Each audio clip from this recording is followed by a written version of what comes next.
کی محمد سے وفا تونے تو ہم تیرے ہیں، یہ جہاں چیز ہے کیا لوح و قلم تیرے ہیں، یہ عطائے دستگیری کوئی میرے دل سے پوچھے، وہیں آ گئے مدد کو میں نے جب جہاں پکارا، سرکار غوث اعظم نظر کرم خدا را۔ السلام علیکم ورحمۃ اللہ وبرکاتہ۔ آج جس ٹاپک پہ بات کرنے کے لیے میں آپ کی خدمت میں حاضر ہوں وہ ہے سید اقرار الحسن اور حق خطیب حسین علی بادشاہ سرکار کا۔ آیا کہ جیتا کون اور ہارا کون؟ آپ سب احباب اس چیز سے واقف ہے کہ 14 فروری کو جو ایک سینیریو کریٹ کیا گیا، جس طرح حق خطیب حسین علی بادشاہ سرکار کے آستانے پر سید اقرار الحسن گئے۔ اقرار الحسن صاحب آپ اسی دن ہی ہار گئے تھے جب وہ ان کے آستانے پہ گئے، جب حق خطیب حسین علی بادشاہ سرکار نے آپ کو اپنے سینے سے لگایا، آپ کے چہرے پہ سید ہونے کی وجہ سے انہوں نے بوسہ دیا، آپ کے ساتھ پیار کیا، آپ کو چائے پیش کی گئی۔ یہ تو سید اقرار الحسن صاحب آپ کے بڑوں کا شیوا ہے کہ قاتلوں کو شربت پلایا جاتا ہے، لیکن افسوس آپ ان کی تعلیمات سے کچھ نہ سیکھ سکے، لیکن حق خطیب حسین علی بادشاہ سرکار نے سیکھ کے اس کا عملی مظاہرہ کیا کہ جب کوئی سید آتا ہے یا جب کوئی اور بھی آتا ہے تو اس کا احترام کس طرح کیا جاتا ہے۔ انہوں نے آپ کی بے انتہا عزت کی، جس طرح کے ساری ویڈیوز وائرل ہیں پاکستان میں۔ مگر میرا سوال ہے کہ آپ نے ان کے آستانے سے جانے کے بعد ایک ویڈیو کل جو آپ اپنے چینل پہ اپلوڈ کر رہے ہیں کہ میں بھی ختم نبوت کی کانفرنسیں اس کے آستانوں کے باہر جا کے کروں گا، یہ آپ کو حق حاصل ہے، ہم کہتے ہیں حاصل ہے، لیکن آپ بھی عالم کفر میں جا کے حق خطیب حسین علی بادشاہ سرکار کی طرح ٹورنٹو میں جا کے، شارجہ میں جا کے، جہاں ہر طرف کفار ہیں، مگر حق خطیب حسین علی بادشاہ سرکار نے اس کفر کے عالم میں جا کے سیدہ فاطمہ الزہرا سلام اللہ علیہ کے بابا کی شان میں جو ختم نبوت کے علم کو لہرایا، ہم بھی چاہتے ہیں کہ آپ بھی عالم کفر میں جا کے وہ لہرائیں۔ اگر آپ بھی چاہتے ہیں کہ تاجدار ختم نبوت کا حصہ بننا چاہتے ہیں تو آپ بھی حق خطیب حسین علی بادشاہ سرکار کے ساتھ چلیں اور کہیں کہ سرکار میں بھی آپ کے ساتھ جانا چاہتا ہوں۔ مگر اگر آپ چاہتے ہیں کہ قوم کو ختم نبوت کے معاملے پر آپ بانٹنا چاہتے ہیں کہ ایک بندہ ختم نبوت کا نعرہ صحیح لگا رہا اور میں صحیح لگا رہا ہوں، بتائیں آپ کی اپنی ویڈیوز نکال کے دیکھیں، آپ نے آج تک ختم نبوت کے حوالے سے یا اس کے ٹاپک پہ کبھی بات کی؟ میں نے آپ کی ہزاروں ویڈیو دیکھی، لیکن افسوس مجھے آپ کی کوئی ویڈیو اس میں نظر نہیں آئی۔ حق خطیب حسین علی بادشاہ سرکار وہ روحانی شخصیت ہے جو کہ کل پیدا ہو کے دم درود کرنا سٹارٹ نہیں کر دیا، بلکہ نسلوں در نسل چلتی آ رہی ہے کہ حق خطیب حسین علی بادشاہ سرکار اور وہ ان کے دادا جان، ان کے بابا جان اور ان سے آگے جتنے بھی ان کے باو اجداد تھے وہ دم کرتے آ رہے ہیں، لیکن دراصل وہ تو 30-37 سال سے 20-25 سال سے دم کر رہے ہیں۔ بیسیکلی آپ لوگوں کو ان کے دم سے تکلیف نہیں ہے، جو تکلیف ہے قادیانیوں کو وہ صرف تکلیف ہے ختم نبوت کے نعرے سے۔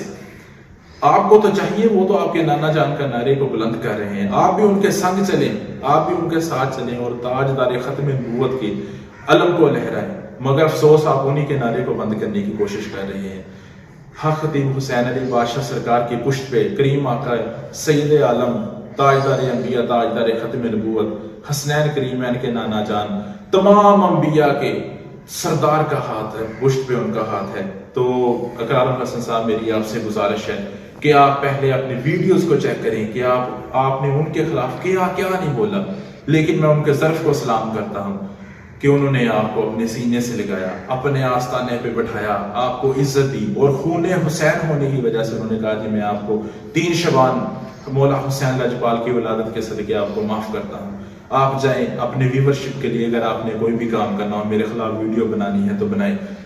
میں تو اسی وقت تھا کہ حق خطیب حسین علی بادشاہ سرکار کا ظرف دیکھ کے ہم حیران ہو گئے، لیکن ہمیں یہ یقین تھا کہ آپ آل رسول ہونے کے ناطے آپ کا یہ حق بنتا تھا کہ آپ آ کے ویڈیو بناتے اور کہتے کہ حق خطیب حسین علی بادشاہ سرکار کو سلام ہے، کہ جنہوں نے اتنی گالیاں، اتنی برائیاں ان کی کرنے کے باوجود بھی انہوں نے مجھے اتنی عزت دی۔ لیکن افسوس کہ آپ نے ان کے بارے میں بہت زیادہ برے الفاظ استعمال کیے جو کہ ہم ایک روحانی شخصیت کے بارے میں استعمال نہیں کر سکتے۔ آپ نے ایسے القابات سے ان کو نوازا،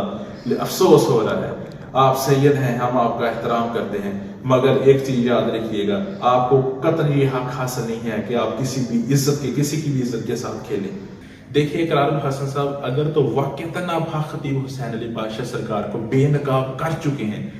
تو 7 دموں کے بعد جو ادھر خلقت جاتی ہے اس کا مطلب ہے ان کا آستانہ ایٹومیٹیکلی بند ہو جانا چاہیے۔ لوگوں کو تو پتہ چل گیا ہوگا آپ کی ویڈیو سے کہ حق خطیب حسین علی بادشاہ سرکار جھوٹے ہیں، تو ظاہر ہے کہ ان کے آستانے پر کوئی بھی نہیں جائے گا۔ اس کا مطلب کہ اگر پھر بھی ان کے آستانے پہ لوگ جاتے ہیں تو آپ ایکسپوز ہو گئے۔ بیسیکلی بات پتہ کیا ہے کہ آپ ختم نبوت کے نعرے کے خلاف ہیں۔ جو پروپیگنڈا آپ کر رہے ہیں، آپ بیسیکلی حق خطیب حسین علی بادشاہ سرکار کے خلاف نہیں ہیں۔ وہ تو 37 سال سے دم کر رہے ہیں، لیکن اصل بات ہے ختم نبوت کا نعرہ جو کہ پوری دنیا پہ عیاں ہو چکا ہے۔ آپ نے جرمن سے واپسی پر حق خطیب حسین علی بادشاہ سرکار کے خلاف وار کیا۔ آپ کے اپنے سرعام کی ٹیم کے نمائندے سہیل کلیا صاحب نے بھی آپ کو بتایا کہ 4 سال محنت کے بعد بھی ان کو یہی ملا کہ ادھر صرف محبتیں بانٹی جاتی ہیں، نفرتیں نہیں بانٹی جاتی، غریب لوگوں کا خیال کیا جاتا ہے، لنگر بانٹا جاتا ہے، فری کھلایا جاتا ہے۔ تو اقرار الحسن صاحب، اگر آپ واقعی سچے تھے تو آستانہ بند ہو جانا چاہیے تھا، لیکن وہ تو اللہ کے کرم سے پھر بھی چل رہا ہے۔ آپ نے ایک کل ویڈیو بنائی کہ میں حق خطیب کے آستانے کو بند کروا دوں گا۔ آپ پوری کوشش کر لیں، میرا آپ کو چیلنج ہے، آپ اللہ کے ولیوں کے آستانوں کو بند نہیں کروا سکتے۔ ادھر غوث اعظم کا فیض ہے، کسی اور کا نہیں، غوث اعظم کا فیض ہے، مولا علی سرکار کی نگاہ ہے، اور جو ختم نبوت پہ کام کرتا ہے اس کی پشت پہ نبی دو جہاں، سرکار دو جہاں، تاجدار انبیاء حضرت محمد مصطفیٰ صلی اللہ علیہ وآلہ وسلم کا اس کی پشت پہ ہاتھ ہوتا ہے، تو آپ ان کو نہیں گرا سکتے۔ میرا آپ کو چیلنج ہے کہ آپ حق خطیب بادشاہ سرکار کا آستانہ بند کروا کے دکھائیں۔ اگر اس فتنے کو، اقرار الحسن صاحب کے فتنے کو بند نہ کیا گیا تو قوم بٹ جائے گی۔ اگر آپ ختم نبوت پہ لوگ بانٹنا چاہتے ہیں تو یہ ناممکن ہے۔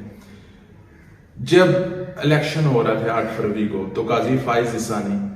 298B کی کھلم کھلا خلاف ورزی کرتے ہوئے قادیانیوں کو اپنے فتنے کی تبلیغ کی اجازت دی تھی، جبکہ دوسری طرف اقرار الحسن صاحب آپ نے حق خطیب کے خلاف پروپیگنڈا کیا۔ کیا یہ دونوں گڑیاں آپس میں نہیں ملتی؟ میرا قوم سے سوال ہے کہ اس فتنے کو جلد سے جلد بند کروایا جائے، ادروائز ملک میں انتشار پھیلنے کا خطرہ ہے۔ السلام علیکم ورحمۃ اللہ وبرکاتہ۔